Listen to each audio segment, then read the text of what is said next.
এইয়া আমাৰ বাৰীত ৰঙালাও জাতিলাও নদন বদন হৈছে। নদন বদন জাতিলাও সুলভ মূল্যত বিকিব পাৰিম।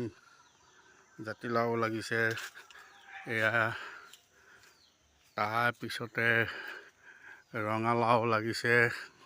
সকলো কোনো সাৰ নিদিয়াকৈ কেৱল মাত্ৰ গোবৰৰ সাৰত ইমান এখন ধুনীয়া বাৰী পাতিছোঁ। এয়া কবি, এয়া আমাৰ কবি, এয়া বন্ধাকবি, এয়া ফুলকবি, এয়া বন্ধাকবি, ভাগে ভাগে বন্ধাকবি, এয়া মূলা। মাঘত মূলা খাব নাপায়, সেইকাৰণে এইকেইদিনতে মূলাটো আমি খাই শেষ কৰিব লাগিব। তাৰপিছত মেৰলাই খেতি কৰিছিলোঁ। এয়া আকৌ কবি, এয়া মেৰলাই খেতি কৰিছিলোঁ।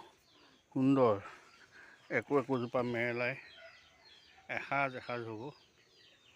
নিজে কষ্ট কৰি কৰা খেতি হ'লে ভাল লাগে, খোৱাটো পিছ কথা। গতিকে এয়া সকলোকে মই সেইকাৰণে নিজৰ বাৰীত খেতি কৰিবলৈ কওঁ। এফালে আকৌ ধনিয়া, এয়া ধনিয়া হৈছে, এয়া গাজৰ হৈছে, ভাগে ভাগে সুন্দৰ খেতি হৈছে।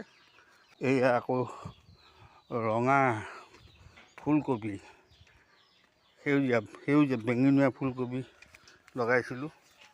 এয়া ফুলিবলৈ আৰম্ভ কৰিছে আৰু এয়া ওলকবি হৈছে।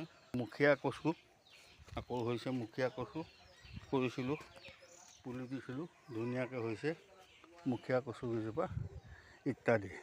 Thank U.